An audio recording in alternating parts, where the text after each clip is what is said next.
in the wake of so much first of all, I can't even say in the wake of, because what people of color, specifically black people, brown folks, indigenous folks, what people in this country experience as it portends to police violence, police brutality, and police murder is a constant. It's not a wave.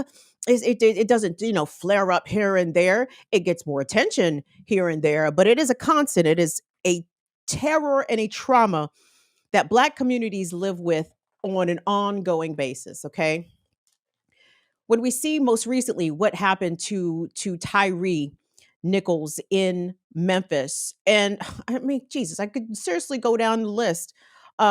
Jesus, how come I can't remember that young man's? Is it Garnett Anderson? The young man in Los Angeles who was tased until he died by LAPD. I'm thinking of Amir Locke, who was asleep on a couch when the SWAT team burst in and shot him dead before he could even figure out what the fuck was going on. Dante Wright, shot by police officer as he attempted to leave the scene because he was pulled over for having some shit dangling from his rearview mirror or something else preposterous. Kamani Gray in Brooklyn, the teenager who was shot by NYPD 11 times. I mean, seriously, I could go down the list. Walter Scott, Rakia Boyd, Katherine Johnson. I mean, there's lots of black people who were absolutely minding their fucking business, not doing anything illegal or wrong or threatening to police, not endangering the lives of police at all. And these people are no longer here. They were murdered as a result of white fear and blacks wanting to be white. In the case of Tyree's alleged murderers there from the Memphis Police Department. But when I heard this story this morning on the local news, and before they even flashed the picture up, when they gave the details about what happened, but when they said that this person had been taken into custody, I said, oh, white. That's white. That is white. And I'm going to tell you why I say that. So do me a favor there, Will. We are going to check out a package from CBS Baltimore. And I love to do the packages because let me tell you something, y'all. Baltimore media, local media, including all of the local TV stations, including the Baltimore Sun, stenographers for the police. They will read those police press releases and quote the police spokesperson chapter and verse as though it were gospel. Okay.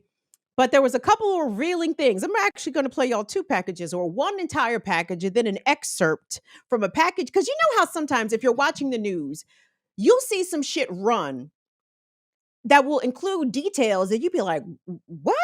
And then the subsequent running of that same news, or if you saw that in the 6 o'clock news and you look at the 11 o'clock news, and then you look at the next morning's news, that one detail that made you frown your face up, that's not being included anymore. And you're like, what the fuck? Wait a minute. I knew I heard some shit. So this first package, again, is going to do a pretty decent job of surmising the facts, the quick facts. This is a 2-minute piece. And the only reason I chose this is because it's hitting the basics very quick and easy, right? Easily digestible for us all. But again, I want you just to listen to the way in which the reporter is delivering this. Because basically, we're going to be talking about this. 24-year-old David Linthicum of Cockeysville, Maryland, Baltimore County, Maryland, was, and again, I watched several news broadcasts about this, and I'm still trying to put the facts together. I'm like, y'all are kind of not making sense here. There's some the timeline is not exactly linear, but this does a decent job. So anyway, let me stop prefacing and just play it. So Will, let's check out this package from CBS Baltimore. Well, relief is what I'm sure many people are feeling this morning. For hours, we were telling you authorities were on scene overnight into the early morning trying to reach a peaceful solution with David Linthicum. And that's exactly what happened. Just before 6 this morning, officials say the nearly 3-day-long manhunt came to an end here in Harford County peacefully and successfully. Now, Baltimore County Police and the Harford County Sheriff's Office thanked federal and state partners with this multi-jurisdictional investigation, along with the community for their cooperation and patience locations. Let's walk you through what we know so far. So around 7 last night, Harford County Sheriff's deputies were helping Baltimore County Police in the ongoing search for Linthicum in Cockeysville, who's been wanted since Wednesday after allegedly shooting an officer responding to his home for a call of a man in crisis. After no sightings for days, last night a Baltimore County Police detective spotted Linthicum in the area of Powers Road and Warren Road and ordered everyone to shelter in place.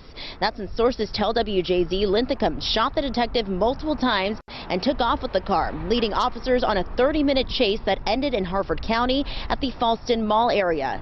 That's where officials believe an officer deployed spike strips to force his vehicle to a stop. He then ditched the car and went into the woods nearby, beginning an 8-hour standoff in Harford County. Throughout the standoff, particularly as we were able to get a little closer to him, our deputies used multiple less lethal tactics to try to encourage him to surrender. As I said, he was hunkered down in the woods, and that made it difficult, but at a point in the closing hours, we were able to establish some communication with him.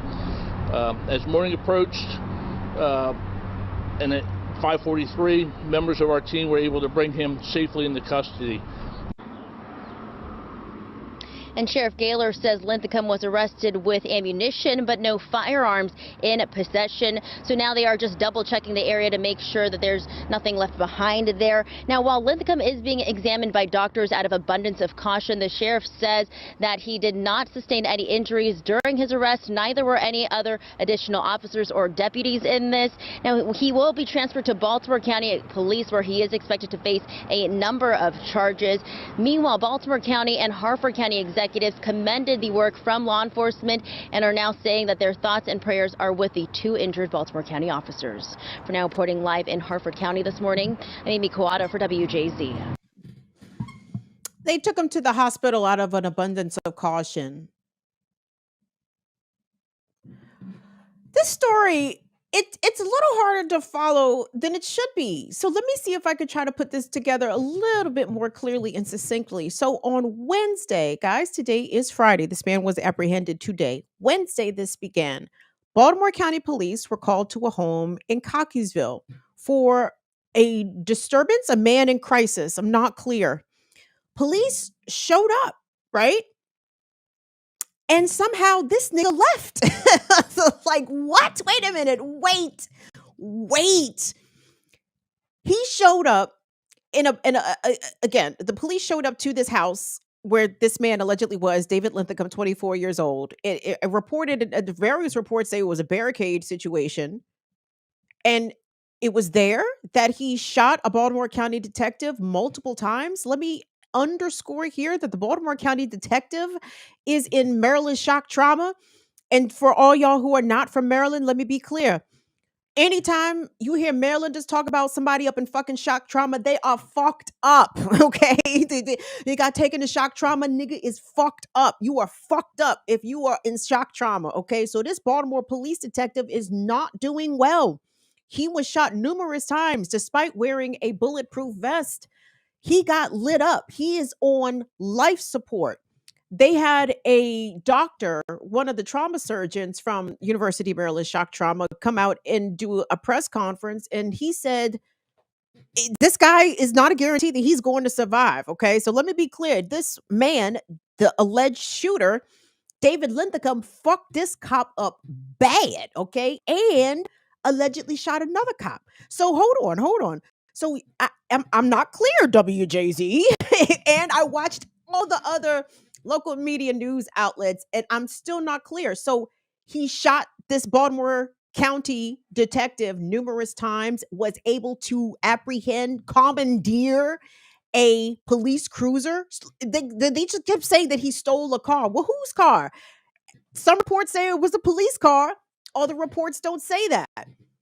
Stole a police car, went about 30 minutes away. I say that's accurate, from Cockeysville, Maryland up to Falston, Maryland. Let's say that's about 30 minutes. It's a different county. So that's why you heard Baltimore County and Harford County reported there as some of the responding law enforcement agencies.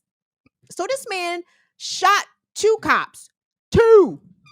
Dose. Le deux. Right? He shot Two cops. And I want you guys to listen. We're going to play that next clip, Will, from CBS Baltimore, because I want you guys to listen. Now that you guys understand that he didn't shoot at two cops, he shot two cops. One cop is on life support right now, okay? Right now. And I want you to listen to the way that the Harford County Sheriff's Deputy, in a longer excerpt that I found, described the tremendous care that they gave to David Linthicum. Listen to, I mean, it's giving me big Dylan Roof vibes. The person who shot up the Mother Emanuel Church down there in South Carolina, they took that motherfucker to Burger King afterwards. You know, he had a long day of killing niggas. He needed some replenishment. And this, what you're about to hear from the Harford County Sheriff, is giving me those kinds of vibrations. So let's take a listen to this longer clip. It's not a whole package. It's just a longer excerpt from that press conference from the Harford County Sheriff. Let's listen to that. Injuries to the suspect, deputies or other officers, and the sheriff. That's a blessing, and I'm very pleased. Or any injuries or to any members of our Harford County community. The suspect was transported, was looked at medically by an ambulance on the scene, and has been transported to be observed, but has sustained no injuries as a result of his arrest.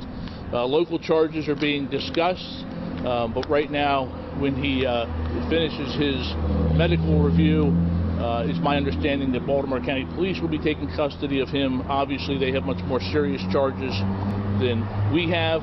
The area around Fallston Mall, where this incident occurred, is going to remain with a heavy police presence for the immediate future.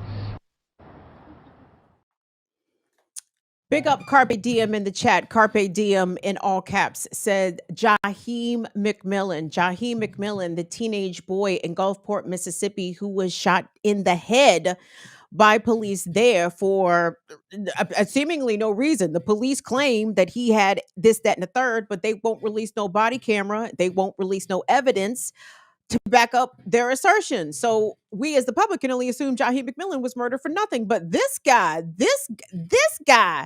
they made sure that he was good to go. They checked him out at the ambulance on the scene after they apprehended him, after they were aware why there was a manhunt for him in the first place. This man attempted to murder two police officers. And you're telling me that the subsequent officers who were searching for him were not in fear of their life? They weren't in fear of their life? A known, alleged, attempted cop killer? You weren't in fear for your life? But somehow all of these Black people who are stopped for traffic violations or who themselves call the police for help, for assistance, they end up dead because the cop feared for his life. Let us be clear. There is no reforming a system in which the use of force is not applied equally to all persons. It will never be applied equally to all persons via the lens of race in America, because the American law enforcement apparatus is set up to shoot niggas. That's it. That's it. And I laugh to keep from crying because the shit is absolutely not funny. But when you deep it, and it's not, you even have to deep it all that deep. It's very superficial. It's right there on the top. It's right there at the surface. American police are trained to kill Black people. They are not trained to kill white people. They will not shoot and kill whites at the same rates for the same reasons that they shoot and kill Black people. A white man can full off attack cops, put one of them in shock trauma. And they made it a point. And I'm not sure if this was conveyed very well in these packages that I picked. But when they caught up with him behind the mall in Hartford County, they negotiated with him for 8 hours. 8 hours. Come on, Dave. Dave, it's going to be okay, buddy. Come on out, Dave. It's going to be okay. Nobody's going to hurt you here, Dave. We just want to see you safe, Dave. We got the ambulance waiting for you, Dave, to come check you out, Dave. Just come on out, Dave. We know you shot two other cops, Dave. It's okay. You're white, Dave. You're safe here. You're among friends and family. David, you're fine. It's okay, David. Come on out. We're not going to hurt you, Dave. And guess what? They did not fucking hurt Dave. They did not hurt Dave. Dave is fine. The police officer, not so much. And it just infuriates me. You guys, this is one of those frequent reminders that non-white people who live in America see and we understand, and we all we could do is shake our heads because and try to get other whites to see this the same way. I don't think, well, actually that's not true. I know for a fact all white people, regardless of their political stripes, if they are radical on the left with us or even right-wing extremists, they know whether or not those, some may not want to admit it, but they know they get different treatment for the police. They know it. They know. That's why some of the shit that white folks try, black folks would never fucking try. What was that in, oh man, was this just a couple of months ago, gang? Was that in Cincinnati, chat? Help me out.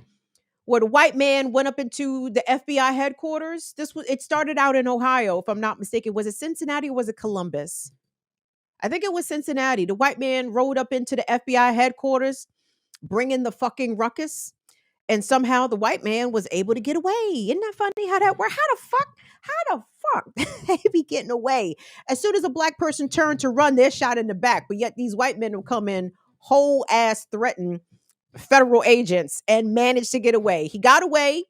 And he was on the highway. The only reason they ended up shooting and killing him is because he was big time shooting at them, not little time shooting at them feds big time. They had to kill him. But you could clearly see by the amount of shit that he was able to do and the distance he was able to get away from them, they clearly didn't want to shoot him. And all I can think about is the young man in Akron, Ohio. Again, my deepest apologies. It's not that I don't think that these names are important. These names are so important because of I would assume a bit of a trauma response to all of this violence targeted at my community. I'm not able to recall them all off the top at my head on demand. But the young guy in Akron, Ohio, who got out of his car and ran, and the police ended up shooting him 60 times. He was running away. I just want America, and I can't even say I wanted to acknowledge its hypocrisies and contradictions. It's well aware of them. I guess what I want America to do is don't ask me why I'm not patriotic, motherfucker. Don't ask me why I am not a fan of this country. Don't ask me why I don't pledge allegiance or how come I disrespect Joe Biden every chance that I get is because this country is rotten to the core. It will never live up to its stated principles of equality and justice and liberty for all. It will never do that. It was never founded to do that. It was founded to make sure that people like David Linthicum, that the system's not too hard on him. David had a bad day. And we get it. He was pissed. He only shot at the cops because he was angry. Something didn't go his way. And the whole of society is supposed to bend to straight white males, cisgender males, white males, let me be specific here, white men, when they have these kinds of fatal outbursts, right? Everything is very understanding. Did you hear the level of compassion and understanding from the Harford County deputy? Nigga, we had to make sure he was all right. Let me, not me, but him as the spokesperson for law enforcement there, he wanted to absolutely convey the message that they did not harm this white man, despite the massive manhunt that they were looking for him for 3 days. Because again, he did what? Shot 2 police. That's right. One of them may not make it. So tell me he's white without telling me that he's white. Yes. I got another one of those. I got another one. And this one might be a little slightly controversial because I am making an assertion for something I cannot currently prove. Okay. So I want to preface this next segment by saying that I do not know for a fact that what I'm about to assert is the truth, but all the evidence seems to point towards whiteness. It points towards whiteness. And as a Black person in America, I will explain how I know when shit is pointing towards whiteness. Again, sort of like we saw with the last story of David Linthicum, 24 years old in Baltimore County, accused of shooting at, and pardon me, shooting two Baltimore County police detectives, and he was apprehended without a scratch on him. A-OK, no problem with Dave. They've had a hard day, and the cops understood. That's why they didn't kill him. Right.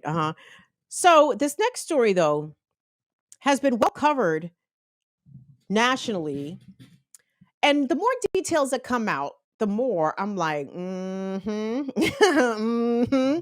Yep.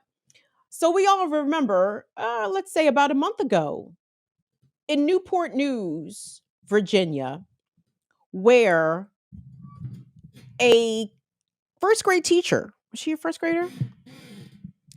Was shot in school by one of her students. The student, 6 years of age, was reported to have gotten their hands on their parents' legally purchased firearms, brought the gun to school, and shot the teacher. Okay.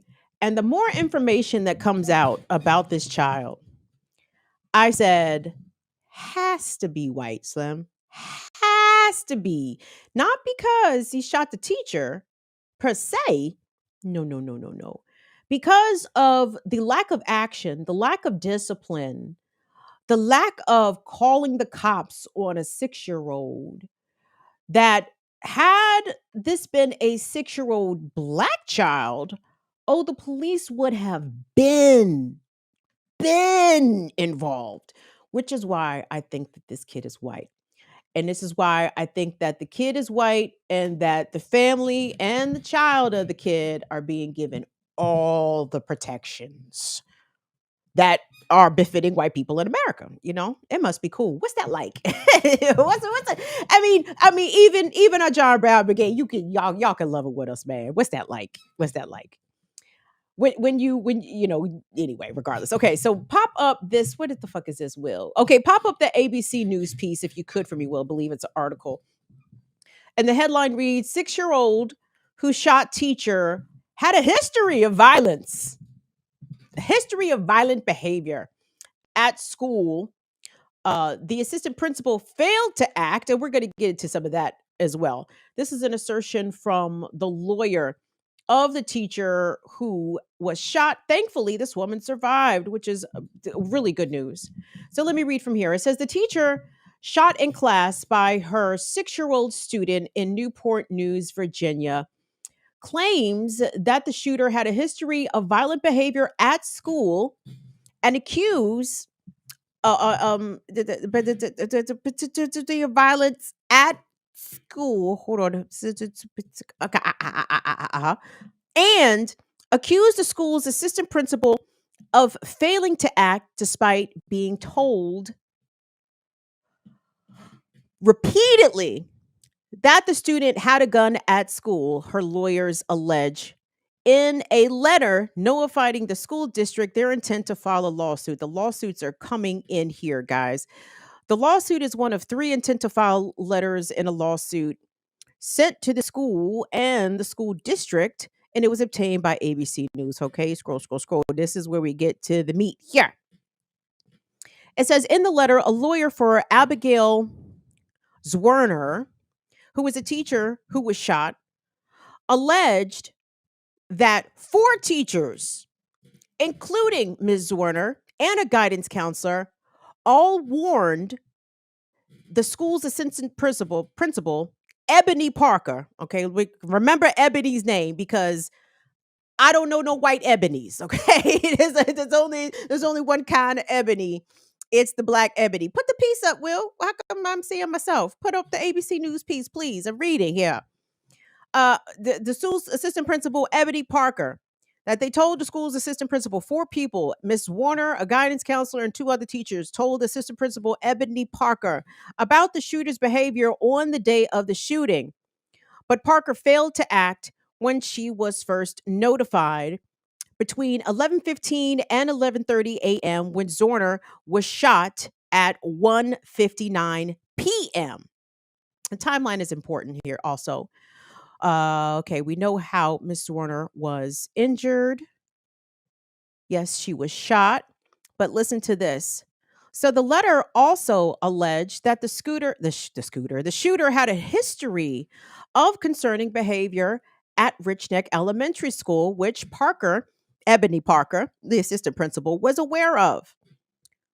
The student had allegedly been removed from the school a year prior after he choked his teacher until she couldn't breathe, according to the letter. Quote,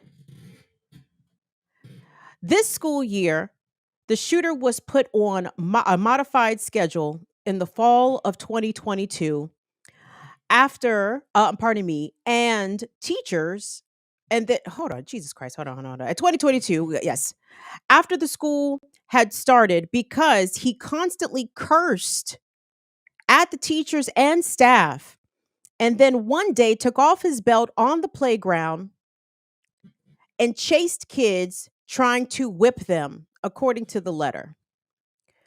So, in addition to being a bully, allegedly, this child, it says that the shooter had also been suspended the day before the shooting because he, quote, slammed Miss Warner's cell phone, breaking it, and had cursed at the guidance counselor, according to the letter.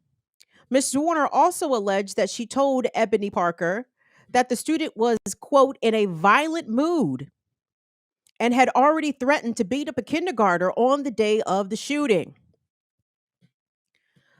Ebony Parker resigned from her position on January 25th, according to a school spokesperson. Mind you, I don't know no white Ebonies. Okay, let me be clear. Um, so let's recap, because I believe all of this. I believe that Abigail Werner's lawyer is stating facts.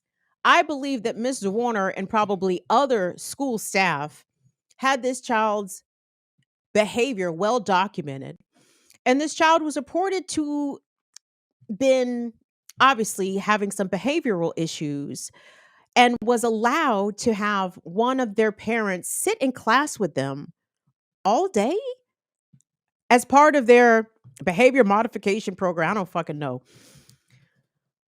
And on the day of the shooting, the day this child brought a gun to school, is the day that his parents were not in class with him.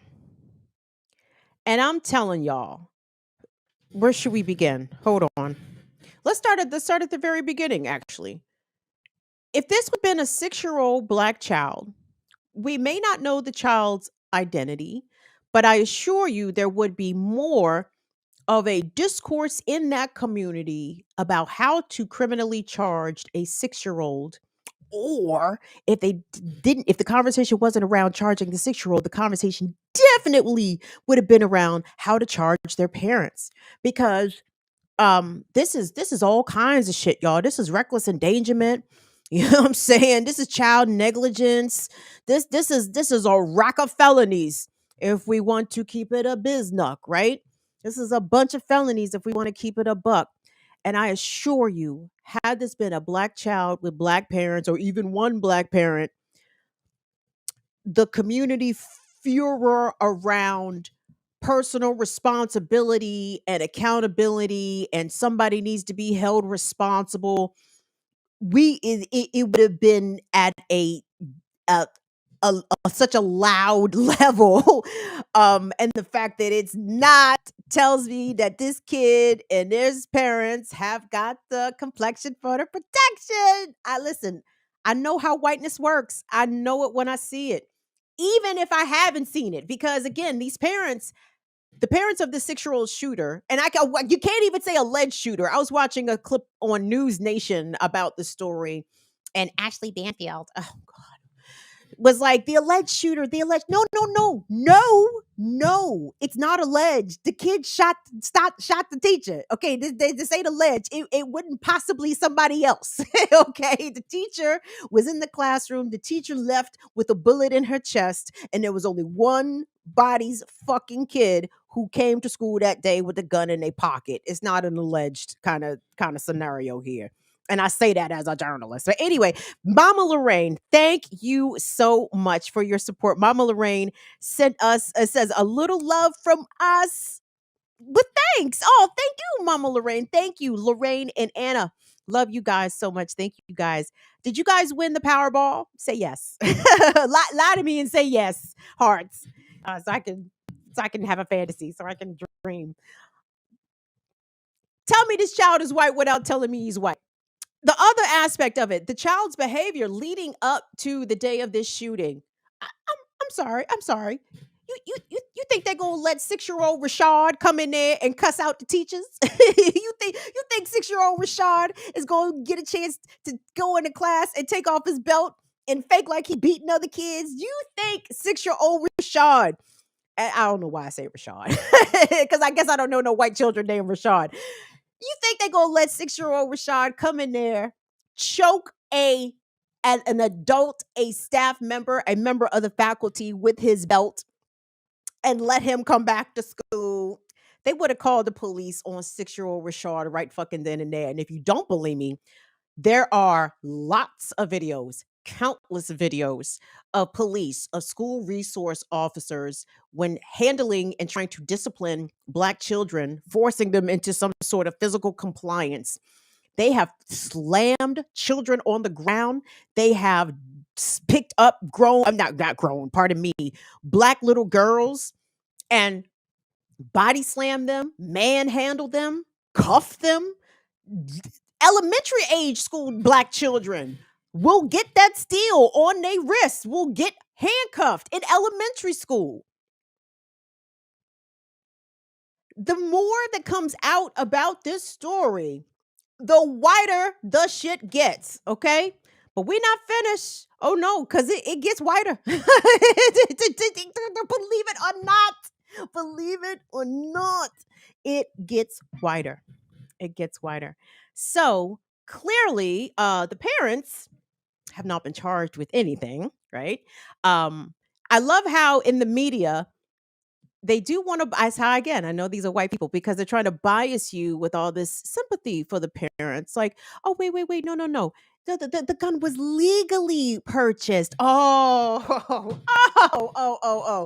Woo! It's a good thing that gun was legally purchased, because if it had been an illegally purchased gun, Miss Warner might have got one in the head instead of one in the chest. Whew! Lucky her, it was a legally purchased gun. Okay, everybody can relax now. Right. Legally purchased gun. The fact that the child had access to the gun is a crime. Okay. Somebody needs to be charged, and nobody has been fucking charged. But some people have been fired. Fired. Okay. And it would only make sense in America when a white child shoots their white teacher.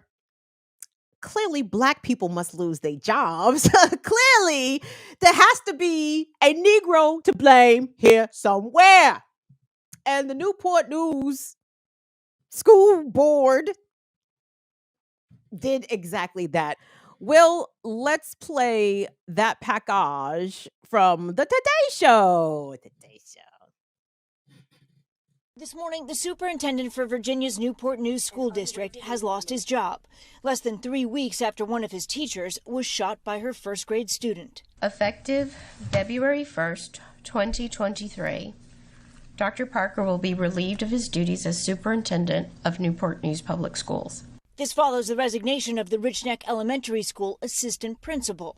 An attorney for Abigail Werner, the teacher who was shot, says her client will file a lawsuit, saying the school ignored multiple warnings the day of the shooting that the 6-year-old had a gun. What did administrators do?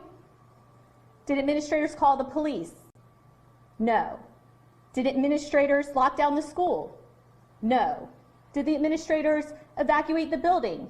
No. Did they confront the student? No. Zwerner's attorney laying out a timeline of the day. Just after 11 a.m., Zwerner herself told an administrator the first grader threatened to beat up another student. They didn't remove the student from the classroom.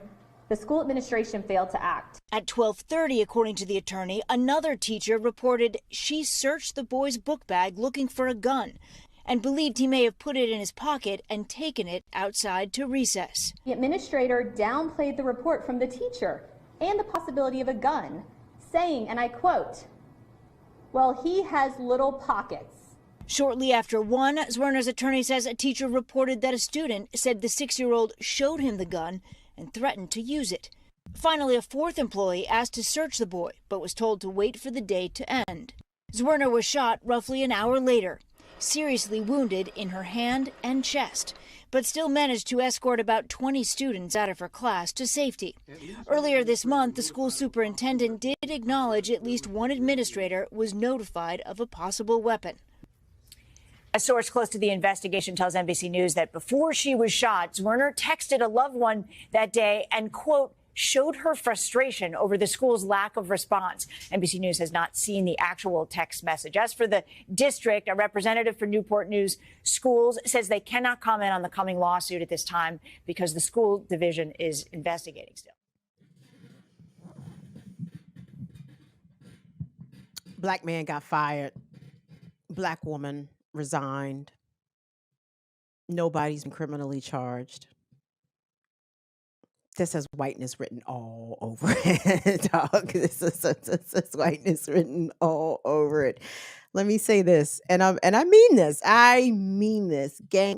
If it comes out and this child name is Tashawn, Tashawn Jenkins, I will eat crow. I will eat my hat, whatever it is, the mea culpa. I will do it. If I'm wrong, I will come on here loud and proud, loud and strong, and say that I was wrong. I will say that I'm wrong. I'm not wrong. Oh, guys, I'm not wrong.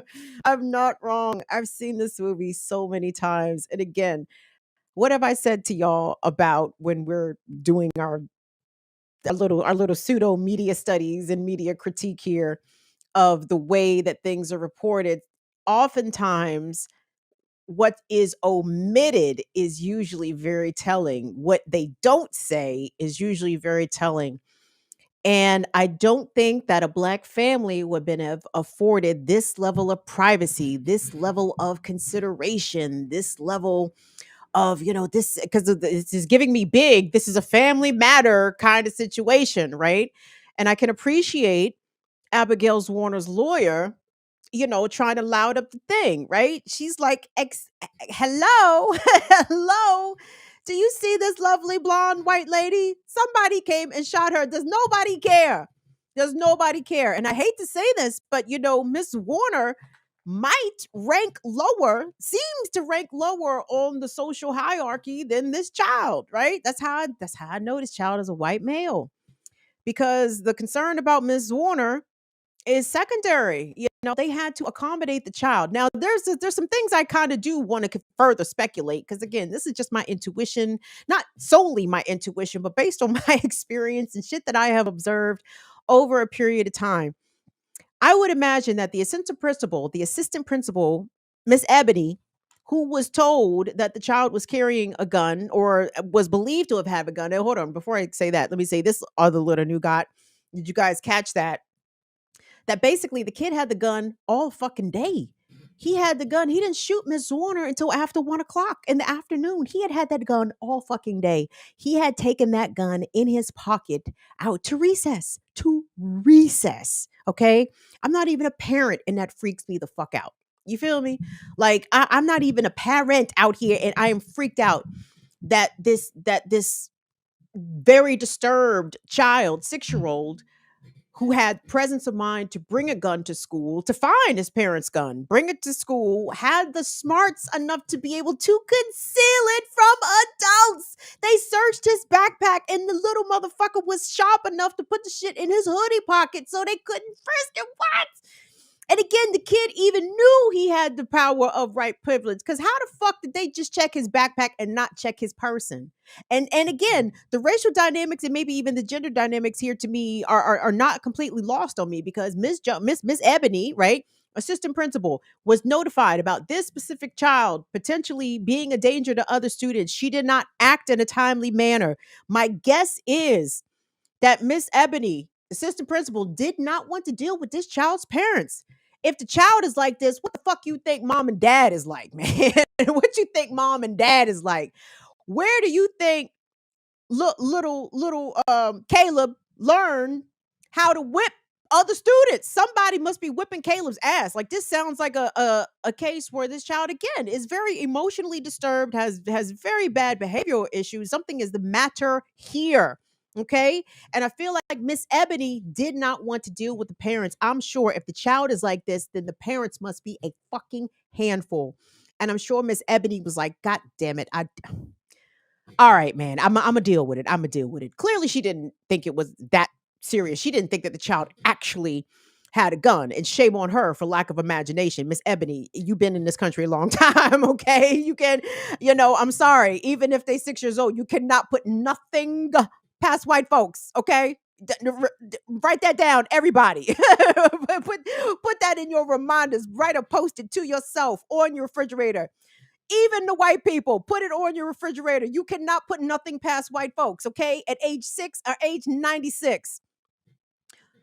That was our people's problem, African people's problem, indigenous people's problem. We lack the imagination. When the Europeans came and knocking, looking for help, nigga, we didn't think that they was actually going to take it all.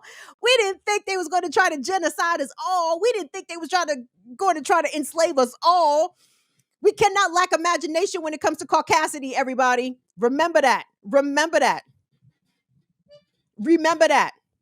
So, like I said, I'm standing on this. I'm venturing out. I'm venturing out. And again, if I'm wrong, I will admit that I'm wrong. If I'm proven wrong, I will come on here and say, I am dead ass fucking wrong. I'm not wrong. I'm not wrong. I'm not wrong. Watch whiteness work. And I see whiteness working right in front of us with the cases that we talked about. The first one and this one with the 6-year-old who is given all the protection, family given all the protection, and the two people who have been made to suffer the consequences for this action of what I believe is a white child, by extension through his white family, has been the black people. That doesn't get more on brand American than that. Oh, there's white on white violence. There's a black to be blamed here somewhere, and we will hold that black accountable for not doing more to prevent the destructive behaviors of the white on white violence. So there's that.